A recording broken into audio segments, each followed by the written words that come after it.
Hey dreamers, welcome to tonight's sleep story. I'm Dan and I'll be your guide as you embark on this relaxing journey into slumberland. And if you like this bedtime story or have thoughts for future sleep stories, please leave a comment and subscribe to the channel. You can also support the channel on Patreon, where you'll find audio voice-only versions of my sleep stories. And before the story begins, take a moment to allow yourself to get comfortable and close your eyes. And as you drift deeply and soundly asleep, I don't know whether you'll drift deeper asleep to the sound of my voice or to the spaces between my words.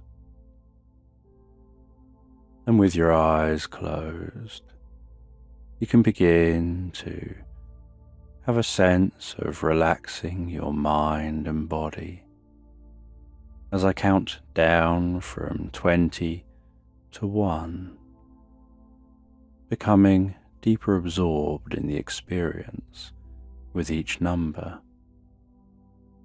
From 20, beginning to focus on the top of your head, noticing what your head is resting on, how it's supported gently in place, the comfort in and around your head resting there. 19, having a sense of the muscles around your scalp and the back of your head, softening and relaxing deeper and deeper, drawing in peace and comfort with each breath that you take, before moving your awareness to your face. 18, focusing on what it's like for that relaxation to spread around your face, your ears and your cheeks, having the muscles in these areas soften and relax. 17, relaxing the muscles around your eyes and across your forehead, while the muscles around the side of your head and over the top of your head begin to relax deeper and deeper. 16, noticing how you can pay attention to fading tension, or perhaps find that tension dissolves without paying it any attention at all. 15, and you can continue to allow that relaxation to spread down around your mouth, relaxing your lips and jaw, relaxing the muscles around the side of your neck, around to the back of your neck and around your throat. 14,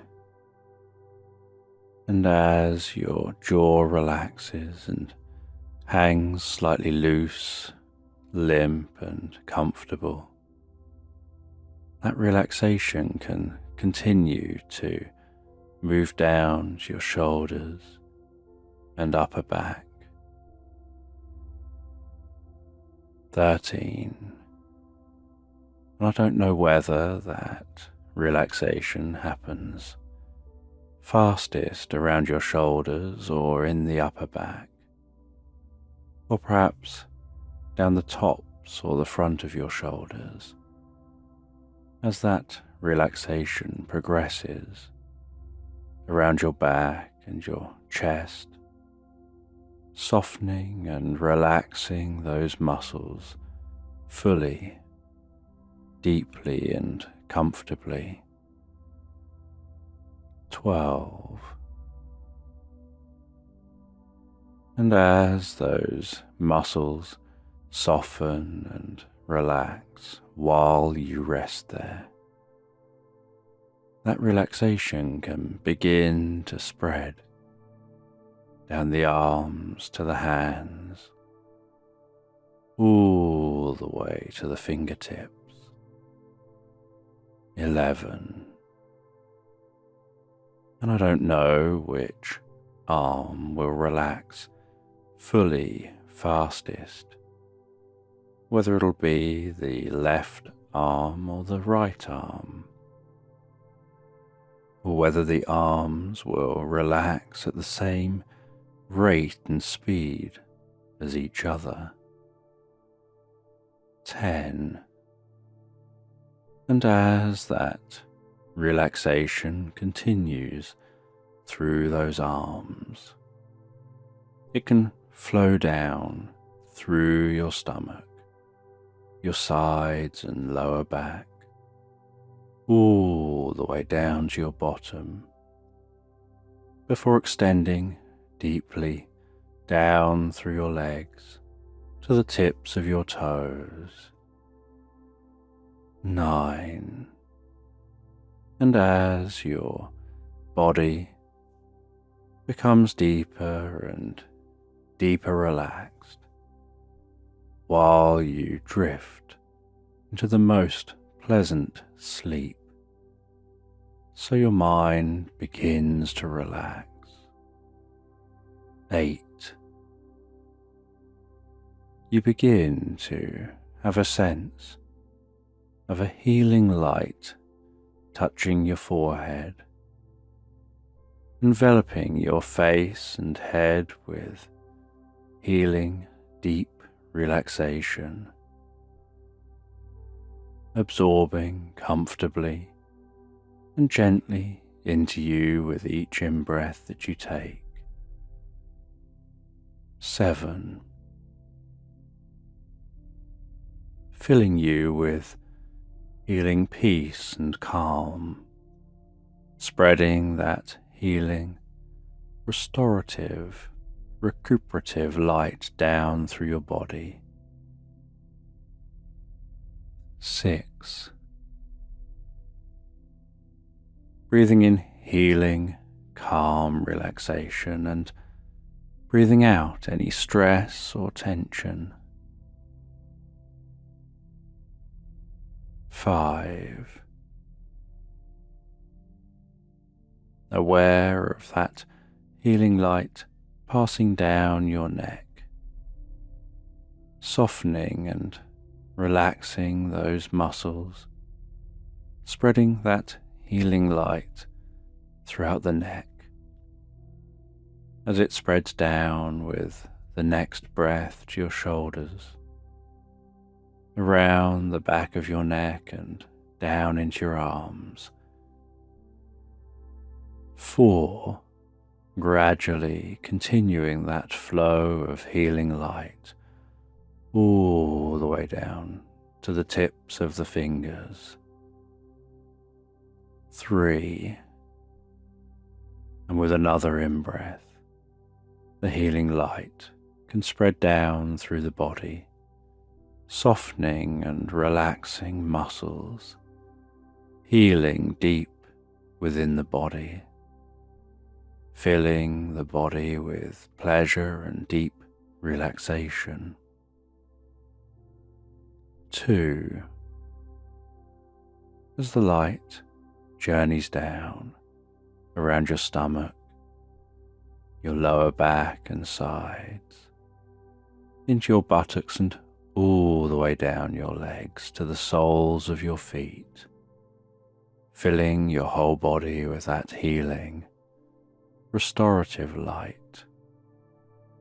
1. And as you allow that light to flow with each breath, you can find your mind drifting deeper and deeper asleep as you drift comfortably into this story. And in this sleep story, you find yourself on a spaceship heading to Mars. And as you are traveling on this spaceship to Mars, so you can notice the way your body floats so weightless as you move from location to location within the spaceship.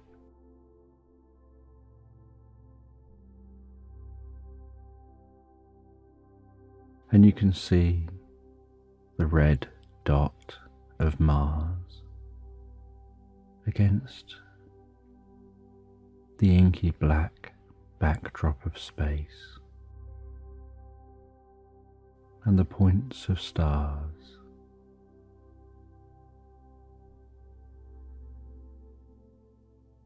Very, very slowly getting closer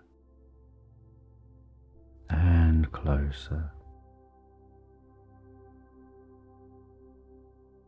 And as you float weightless in this spaceship, gazing out towards Mars,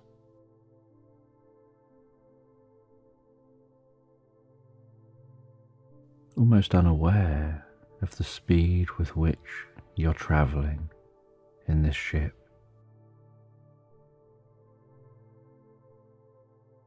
you take a guitar which is floating beside you,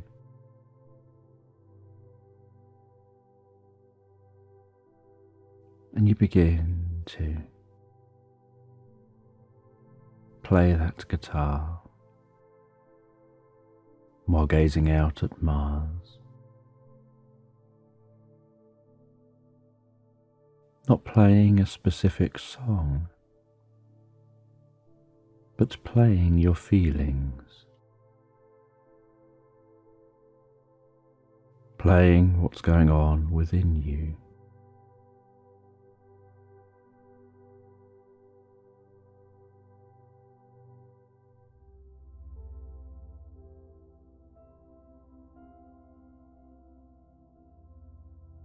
And as your mind almost gets drawn into that song, into the playing, in a mindless way,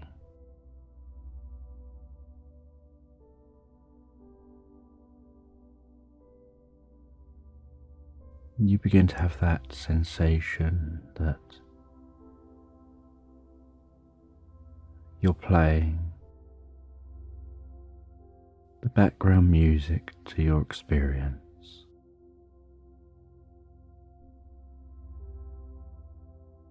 And this journey towards Mars has taken many months already.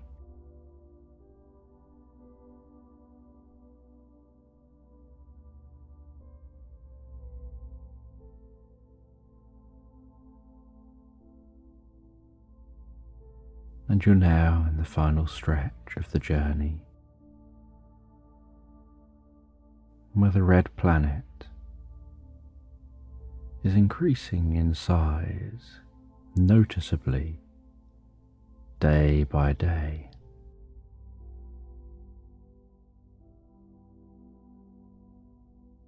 That when you just watch the red planet,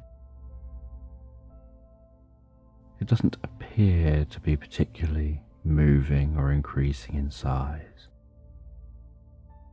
in the same way that watching an hour hand for a while, it's difficult to notice the movement.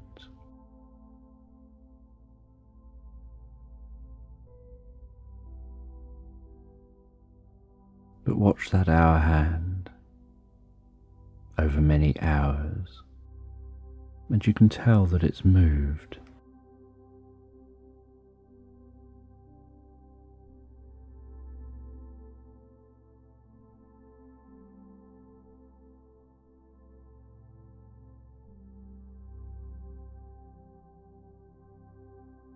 And each night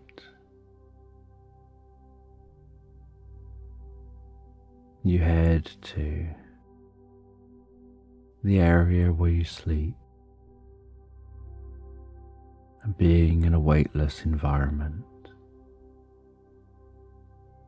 there's no up nor down.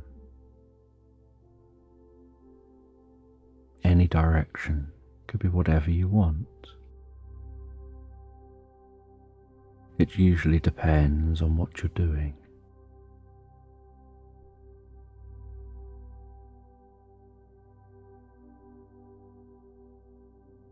And so you head to the bed area,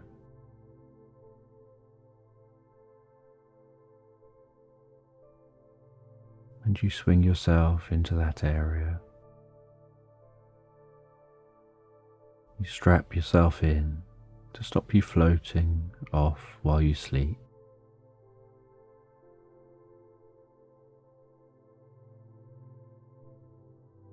And the hum of the spacecraft,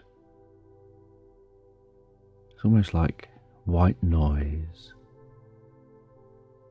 just such a calming hum.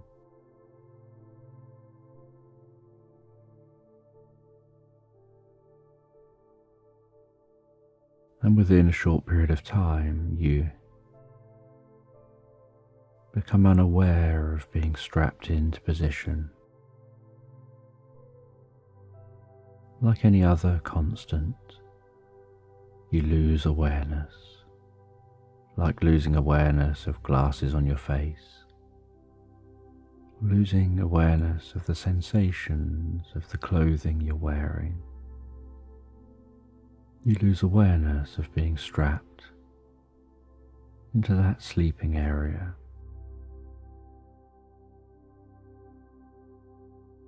And you just float there so comfortably, so peacefully, almost like resting back into a flotation tank.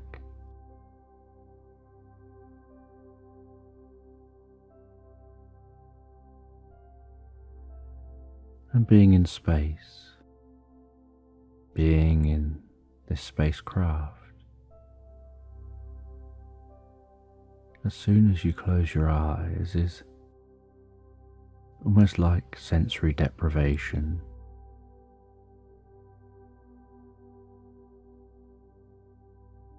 Your body just rests there in space.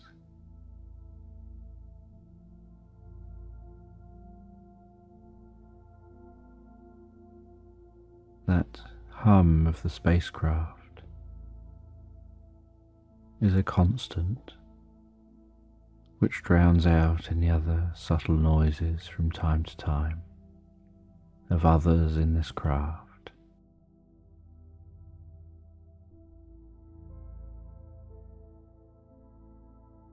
And you relax and begin to drift inside your mind.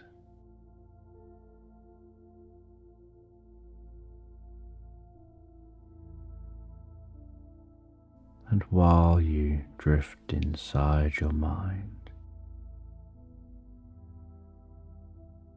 most nights you can't help but find yourself thinking about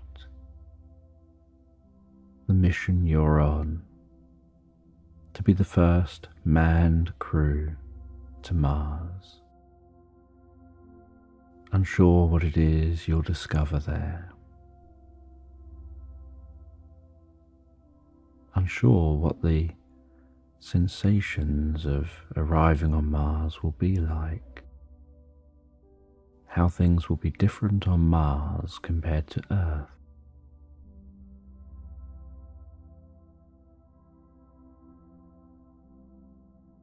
And as normal,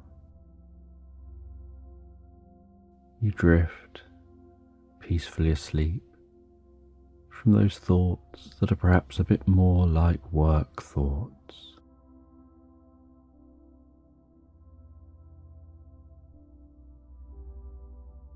Into very different dreams. And you drift initially into a dream of diving underwater,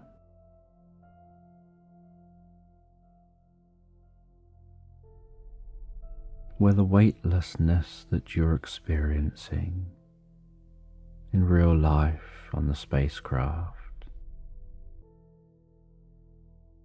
translates to an initial dream of that weightlessness of being underwater, where everything appears to move slowly, gently, peacefully.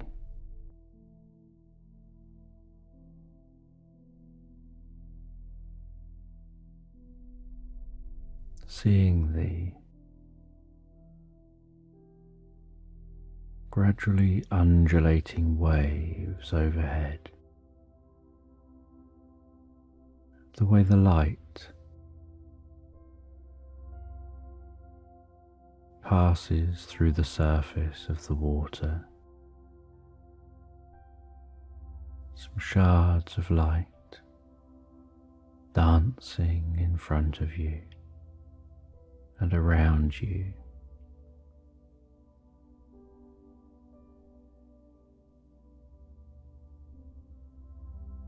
Floating seaweed drifting by in an almost pulsing movement as the waves pass overhead. And as a wave passes the seaweed, the energy of the wave carries the seaweed a little and then releases that seaweed moments later. And so the seaweed slows down its movement until the next wave passes by, and repeats this process so gently, so calming, so relaxed.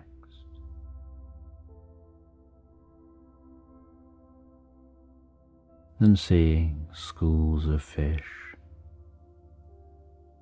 swimming comfortably through the water in their rhythmic patterns and shapes,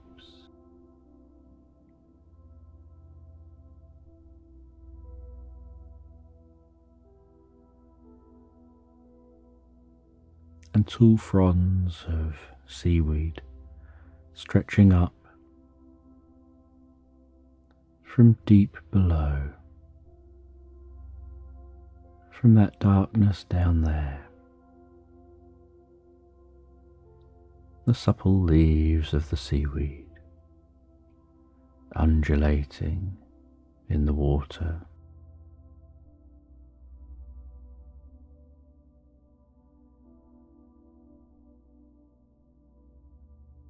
And that sound of each out-breath that you take, of the bubbles rising up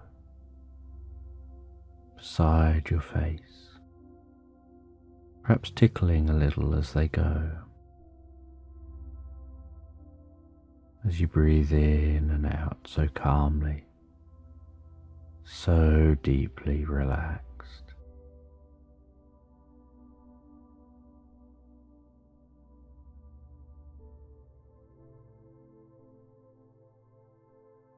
And you find yourself swimming through this water until you notice what looks like a cave deep under the water, you dive down just a little deeper to that cave, and you see, when you shine your light into the cave, that the light reflects off of a flat layer of water within the cave, and you recognize that there's air in this cave, that you'd only have to swim in a little way, and then you can swim up to the surface within the cave.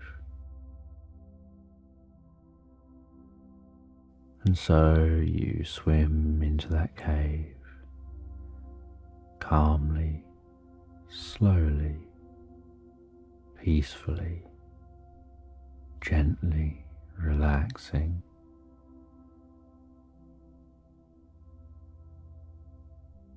With minimal effort, minimal movements of your feet,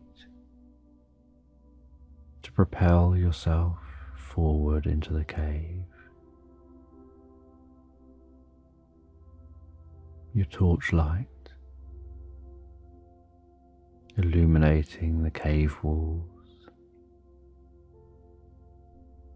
and you reach where you can see that there's a surface layer of water.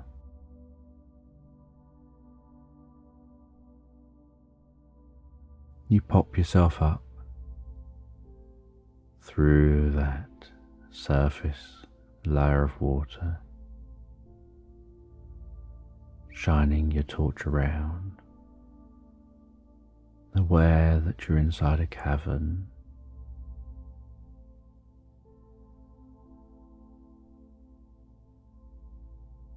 And you see some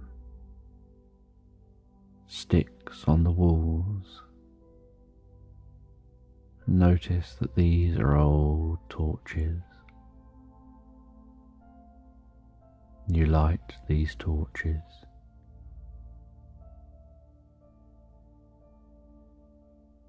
and the flames gently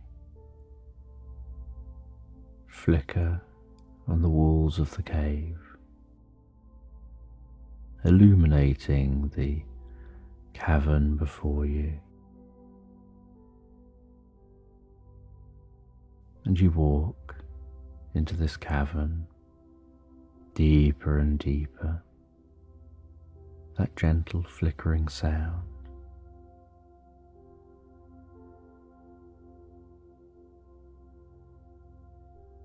The slight echoey sound of your footsteps.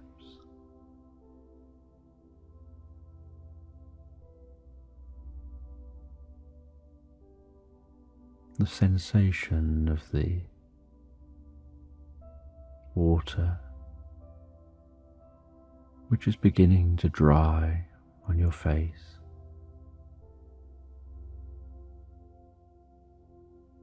And occasional drops running down your cheeks.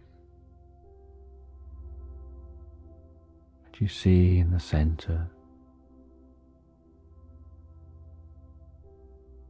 of this cavern is a chalice.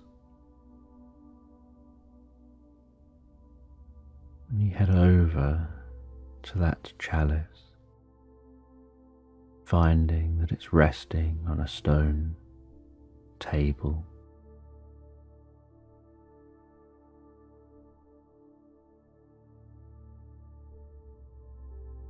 And you look into the chalice, surprised to see that it contains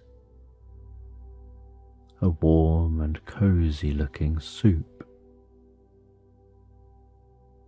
And from across the room,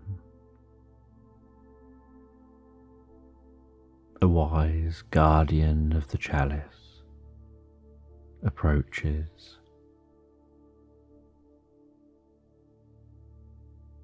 And they seem to almost dawdle along like an elderly person,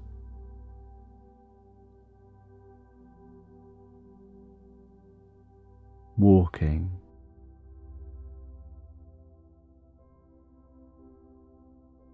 with an unusual gait, and they begin to talk to you in the friendliest voice, telling you that everything happens for a reason. You were expected to arrive.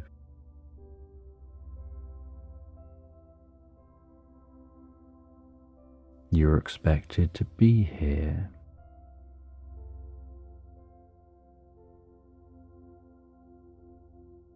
And this soup was made especially for you. And that this cozy soup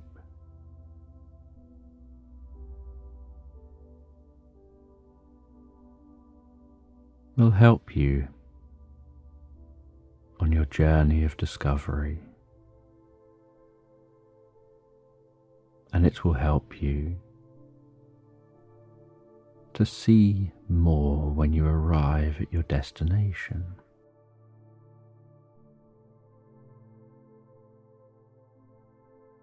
And to understand what it is you've discovered.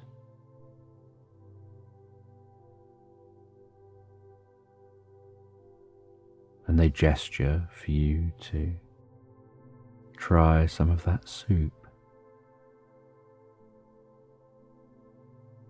And you lift up the chalice, and you can feel that comfortable warmth of the soup.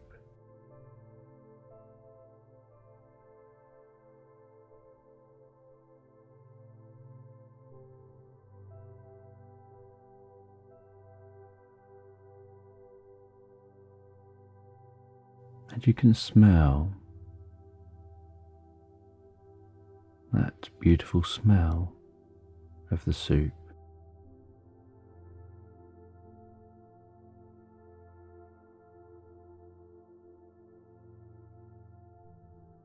And so you drink some of that soup from the chalice.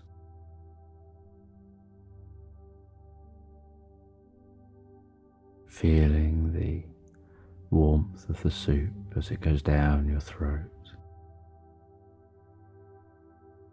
How soothing that soup appears to be. And after consuming some of the soup and feeling satisfied,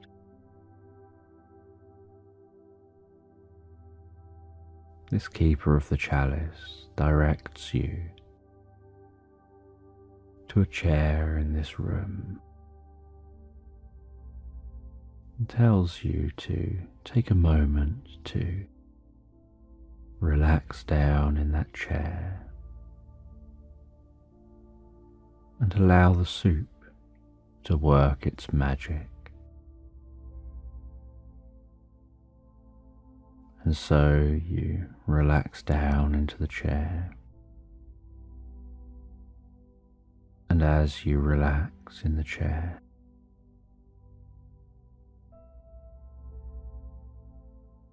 you close your eyes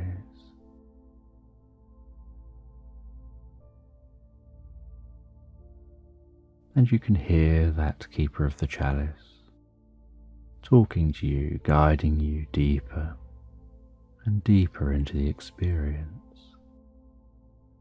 And they tell you that in a moment you're going to see a door, and that door will just appear in your mind's eye. And it can be the most comfortable experience to just pass through that door so easily and effortlessly.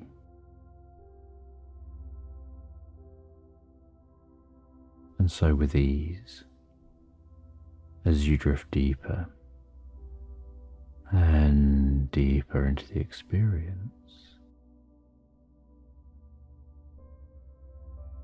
you pass through that door in front of you, discovering the other side of the door is the most beautiful country garden. And you've walked out into this beautiful country garden. You look around the garden. You gaze around this garden. You can see the sky and how beautiful that sky looks. You can see the flowers, the hedges, the trees, the birds, the bees, the butterflies.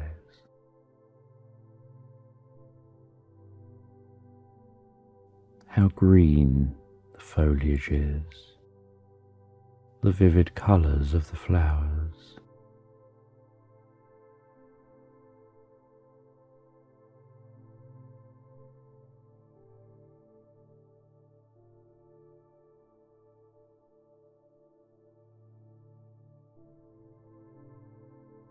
The way that the wildlife is going about its business in this garden. Bees at the flowers, butterflies at the flowers, birds singing so beautifully in the trees.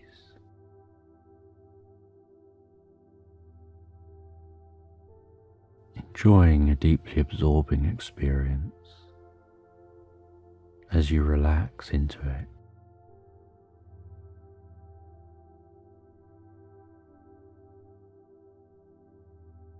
And walking towards a pond in the middle of the garden. And perhaps you discover that pond as you explore the garden, or maybe you saw it right away. But what you notice as you approach, apart from the gentle scent of the water, and the sound of the water, is the sundial next to the pond.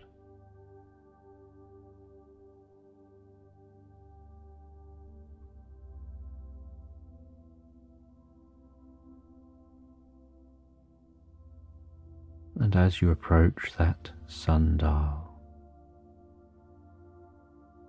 noticing the smooth stone that it's made from, and the metalwork of the dial itself, you can run your fingers so calmly and peacefully over the metalwork, over the coolness of the stone. And while you do this,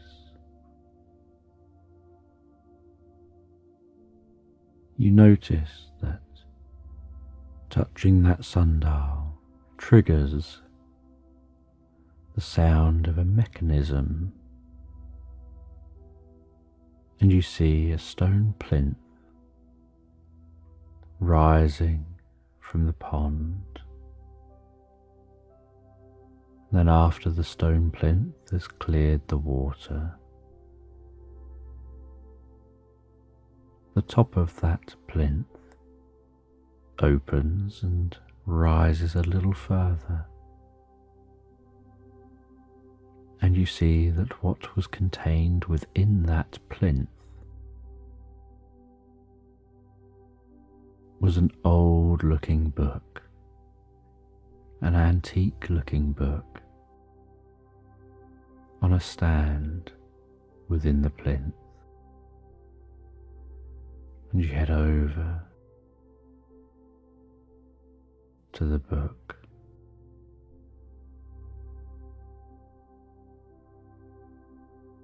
You gently turn the first page, and this book is very solid. And the pages are very solid, almost like the cardboard children's books.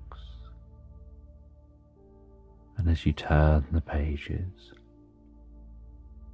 so all you can see on each page is a mirror.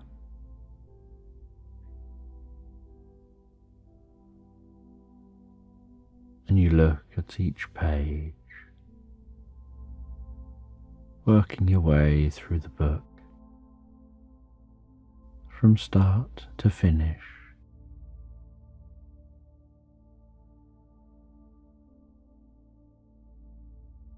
With each page being a mirror looking back at you. And at the end of the book, turning the last page, closing the book, turning the book back over so the front is facing you.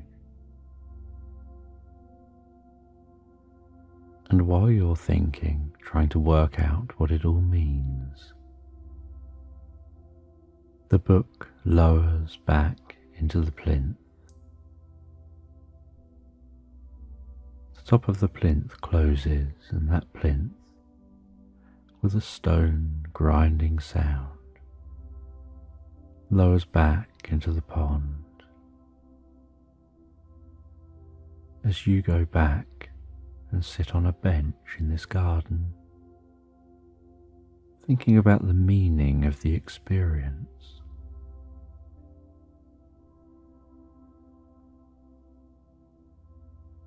And then you start to become aware of something in your mind, almost like a call to action.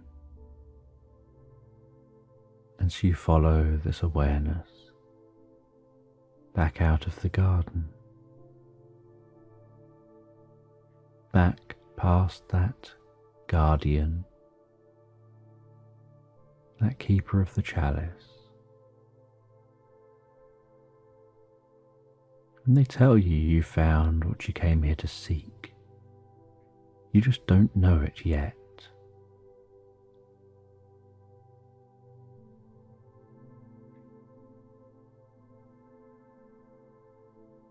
And you get ready to dive back into the water. You dive gently into the water, noticing the changes to the sound, the quality of the experience. Swimming out of the cave, back out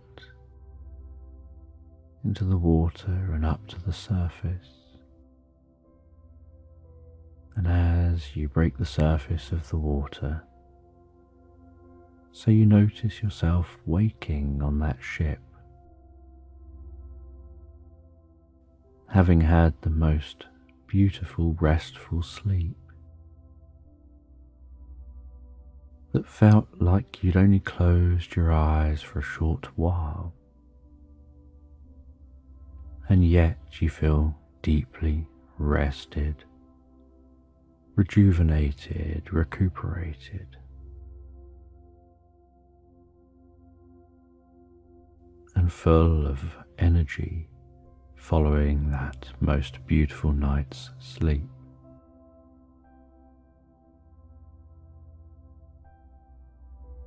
And you see how much closer Mars has got.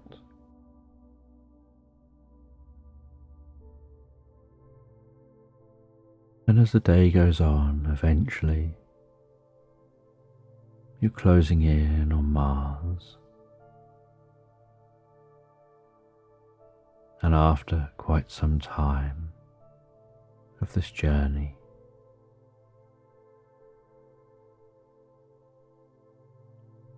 you and the rest of the crew strap in, ready for a landing.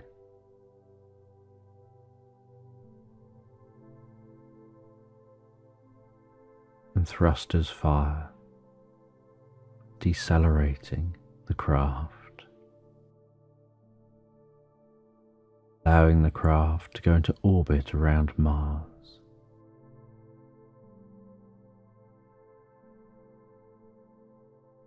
You can notice the way the craft seems to shake and rattle, but as soon as the thrusters turn off, there's stillness again.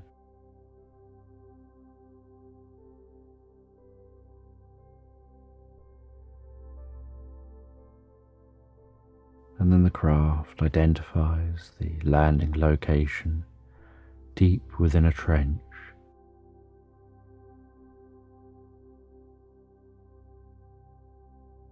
And it's the largest trench on Mars, and the deepest point in that trench.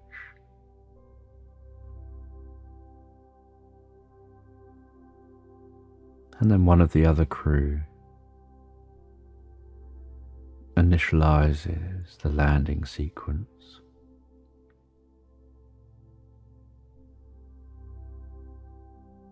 And the craft enters the atmosphere.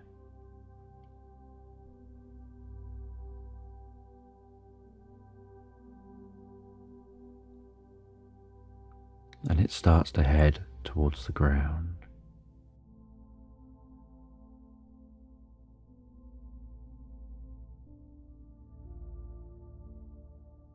And as it's heading towards the ground, a countdown begins. The state when the landing on the surface will occur. 20, 19, 18, and the craft is shaking and rattling. 17, 16, 15,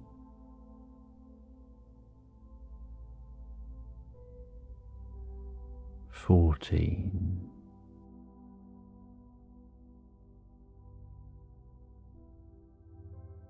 12 as the rattling begins to calm. 11, 10, 9, 8, 7, 6,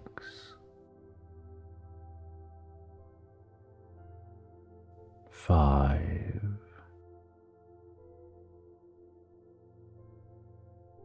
4,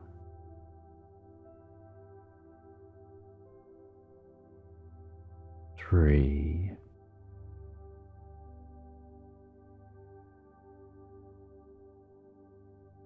2, 1, and with that, the craft touches down on Mars, and there's total silence for a while.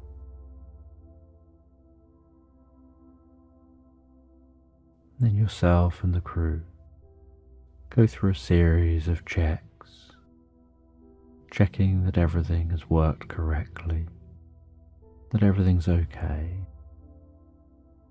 A signal gets sent back towards Earth to let Earth know you've landed safely.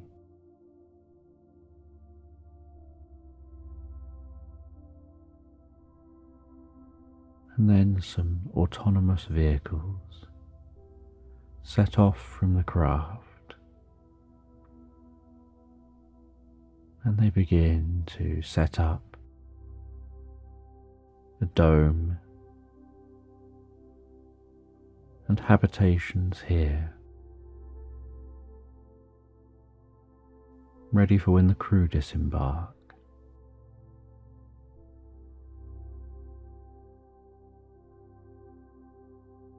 And you watch from within the craft as those autonomous vehicles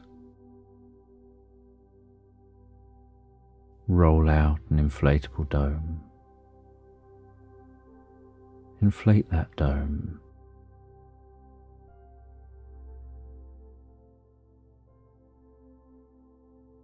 Attach that dome to the surface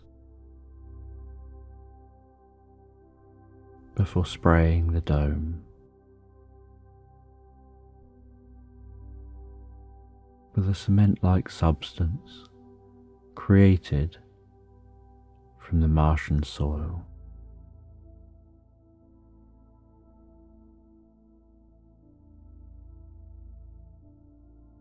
With one of the autonomous vehicles burrowing the back end of itself into the soil,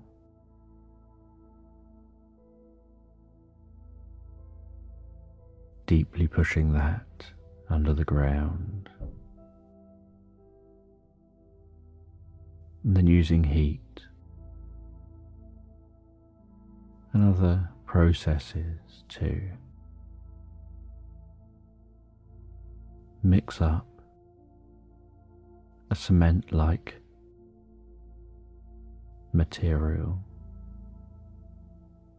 that it then fires out the front of itself, coating the inflatable dome.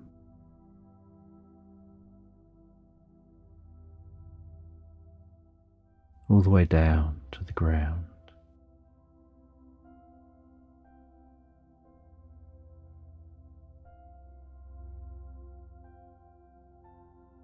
And then another inflatable dome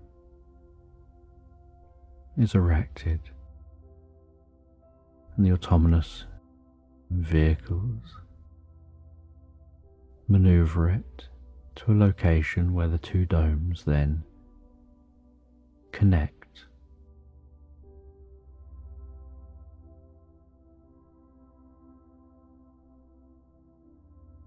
And the same process happens to this dome. And once a few domes are erected and covered in that cement-like material, and a few other bits and pieces are erected with the autonomous vehicles,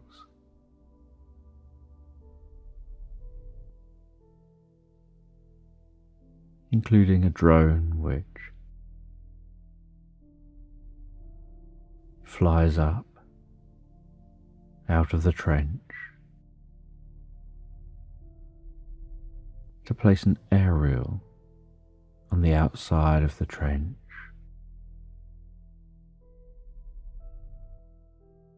and other equipment which will allow the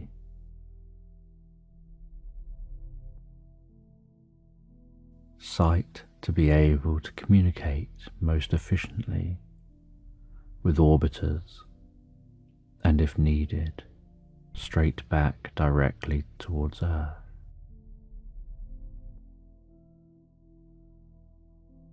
And that's connected down to the habitation in that trench.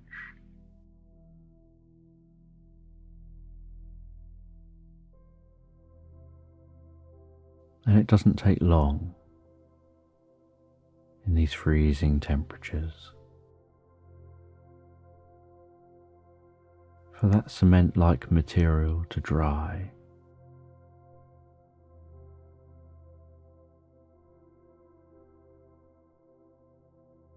And for yourself and the other crew to be able to leave, go to the habitats,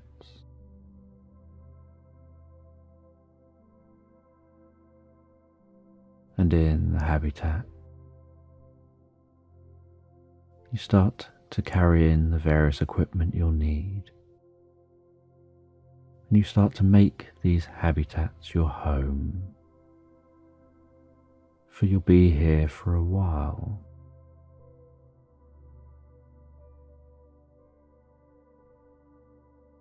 And while you and the other crew are setting up the habitats,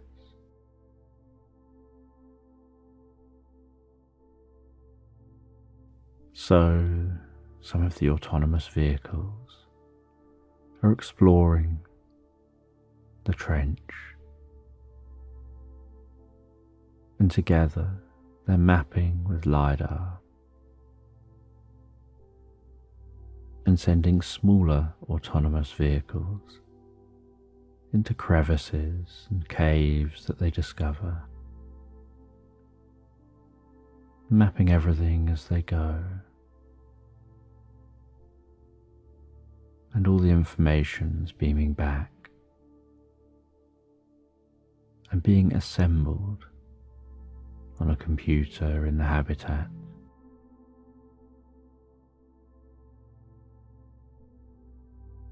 And once everything is set up, and the habitat is made as comfortable as it can be,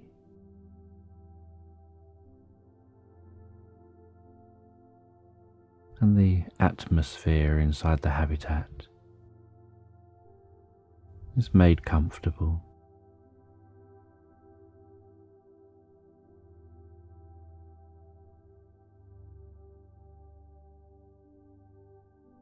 then you change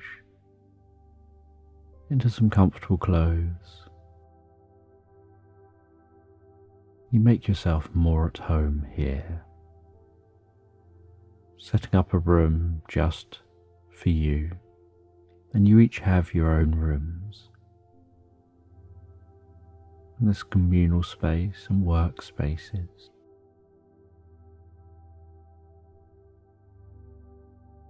And on the inside of the inflatable domes, built into the fabric, are screens, and those screens show what's outside the domes from cameras on the outside, almost looking like windows.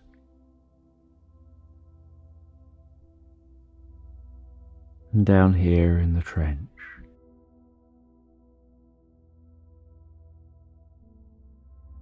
the air pressure isn't quite as poor as it is on the surface level, and the temperature is a little bit warmer.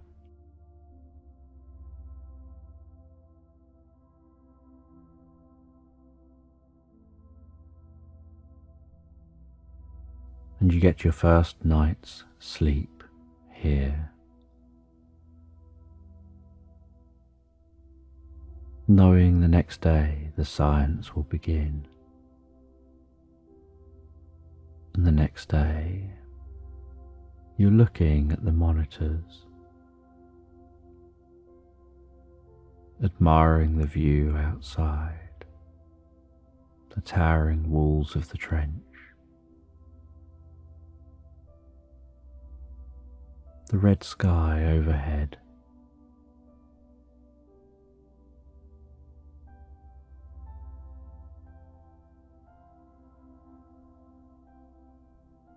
and you look at the scans by the autonomous vehicles, and you see something strange. You see in one of the caves something that looks artificial, and so you head out to investigate. You suit up in your Martian space gear,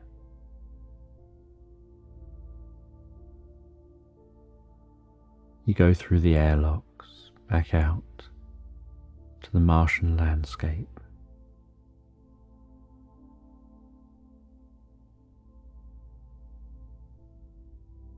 You begin to explore. You head to that cave. You walk into that cave, and you notice the sounds around you have a different quality. Everything seems to sound different because the air pressure is different.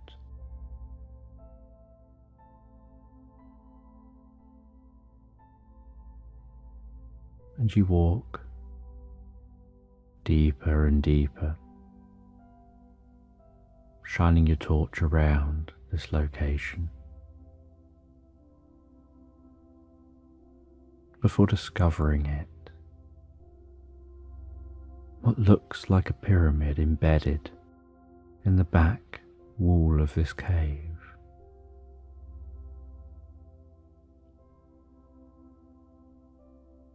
And you walk to that pyramid. You run your gloved hands across the outside of the pyramid, feeling the rough stone of the pyramid. You see an entrance into this pyramid, and so you take some time to walk in and explore. And you find on the walls of the pyramid there seems to be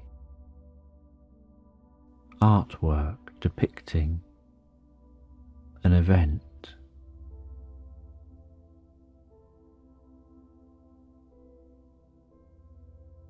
And there's humanoid looking creatures depicted and unusual looking animals.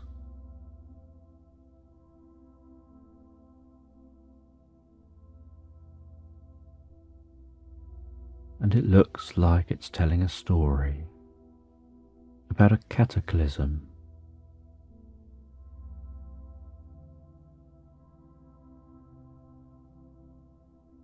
and about life here disappearing.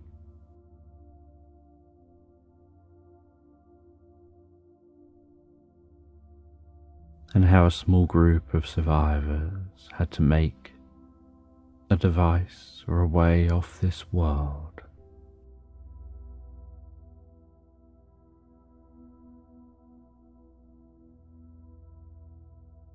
And then there's what looks like a ball of light in the drawings. And so you explore deeper and deeper into the cave.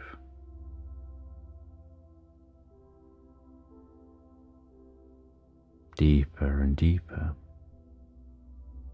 into this pyramid. And deep in the pyramid, you find a sealed stone door. And you notice a mechanism by that stone door. You trigger the mechanism and the door slides open. A little way in front you see another stone door and another mechanism. You trigger that and the door behind you slides shut. And you hear a hiss, almost as if this is an airlock. And then the door in front of you slides open.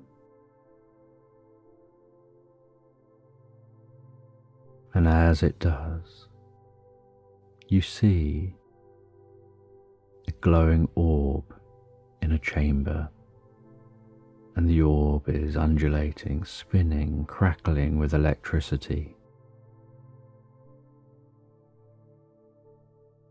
In the center of the orb appears to be a dense black.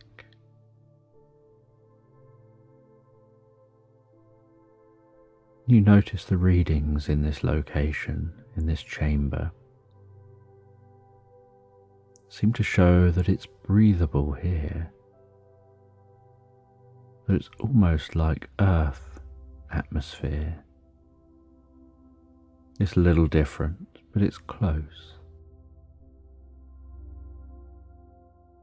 You walk closer to that glowing orb and think you catch a sight of something within it. And you reach out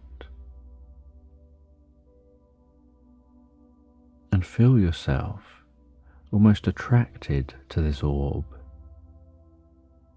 and you head towards it. And you recognize that it seems like some kind of a portal. It resembles what you would expect a wormhole to look like. that a wormhole wouldn't look like a doorway, because it's a rip in space. So in fact, a wormhole would look like the absence of an area of space.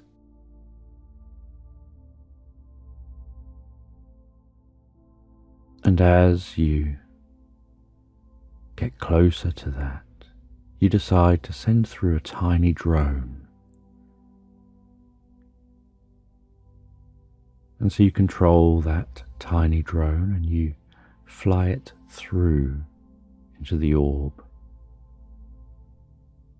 And as it flies through, so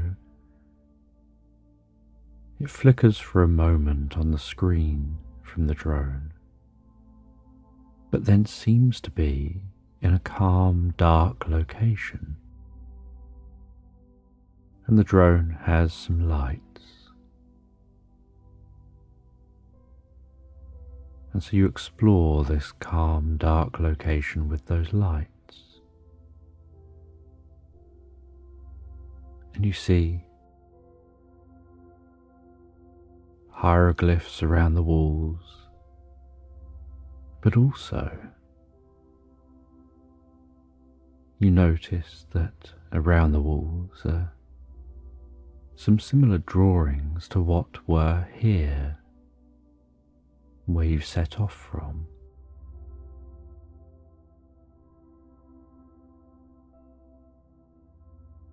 And so you decide you're going to follow the drone, and you walk through that orb, coming out the other side.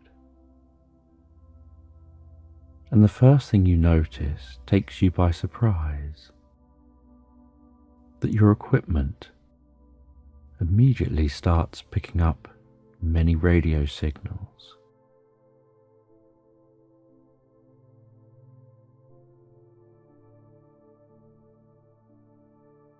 And you recognize that it's as if you're back on Earth.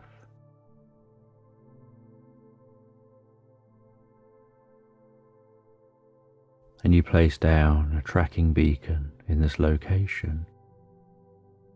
And the tracking beacons were designed for if you got separated from your crew on Mars, if something went wrong, maybe something like a rover had broken down, and others would know where you are and could come and find you. So you set up that tracking beacon in this location.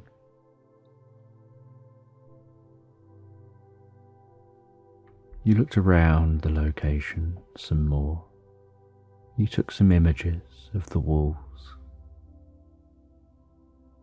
You tried to see if there was a way out from here. And you found that there is a stone door which seems to lead out.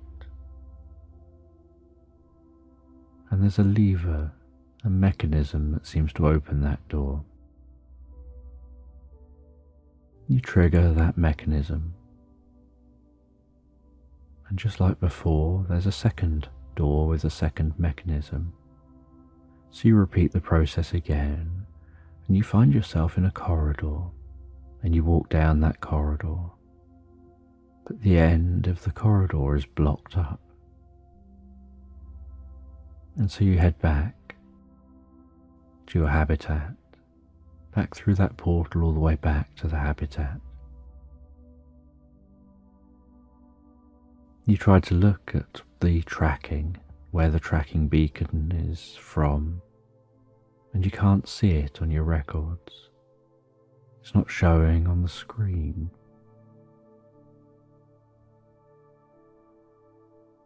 And you contact Mission Control. You ask them to see if they can pick up the tracking beacon, stating that you can't seem to pick it up yourself, but you're sure it's working.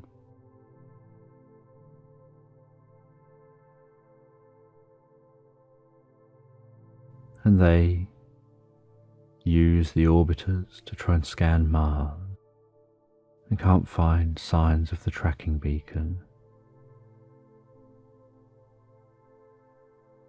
And then someone else monitoring other equipment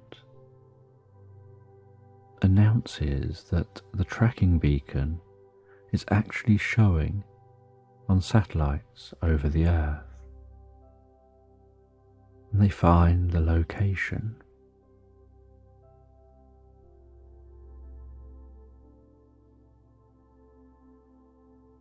And they say that that location seems to be in Egypt, and they narrow down with satellites to within a few meters of that tracking beacon,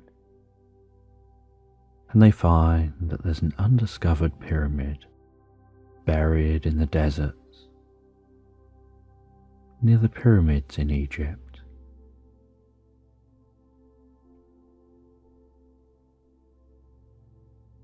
And so, over a number of weeks, they get permissions and they explore. And they find the location. And they find their way down, scanning the ground, to identify the size and shape of the pyramid and its tunnels. And they find the entrance, dig down to that entrance, unblock the entrance. And they estimate the age of this pyramid to be at least 12,000 years old, possibly a little bit more. And the scientists on Earth and the scientists on Mars have a lot to explore. But they now know that there's a quicker route between the two planets. And so over the course of a number of years, they build out their habitats to spread out from within the cave, and they start to create a community within the trench for scientists to work and explore Mars on. And they start to learn more about this ancient technology, how these ancient people, this ancient Martian race, were able to build wormholes. They start to learn how that Martian race escaped from Mars to Earth, building a shrine, a pyramid, around their wormhole on both planets.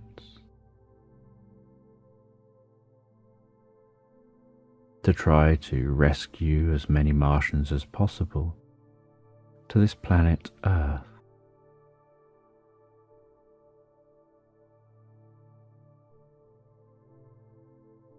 And then that first civilization of Martians on Earth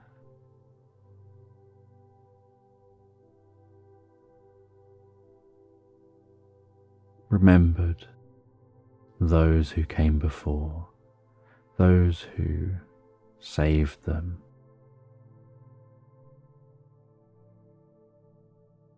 and created stories to spread that knowledge on.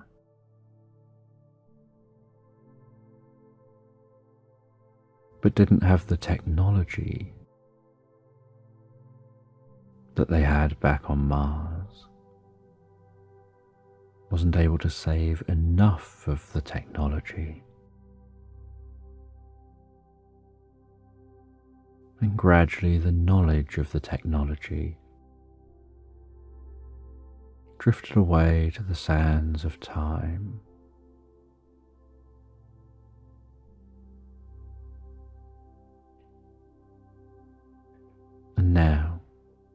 thousands of years later.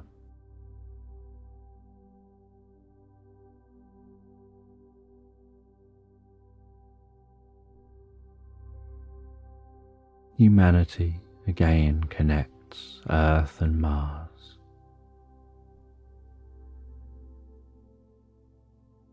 And only small amounts of items can be taken through the wormhole.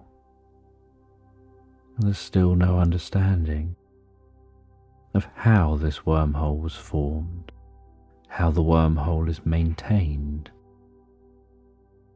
why the wormhole hasn't collapsed,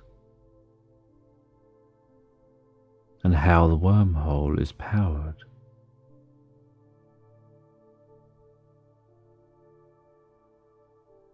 But it does allow people to go through, and items no larger than people to be taken through.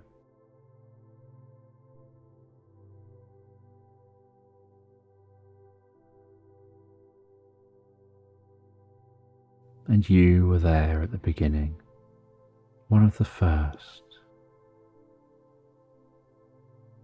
You took a many-month trip to arrive on Mars, and yet, when your mission was over and you went home, you just walked through a wormhole and out into Egypt and flew home on a plane.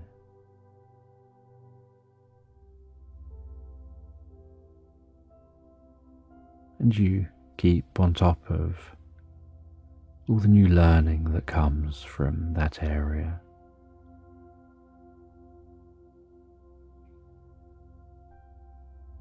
And every night you find yourself thinking about that ancient civilization,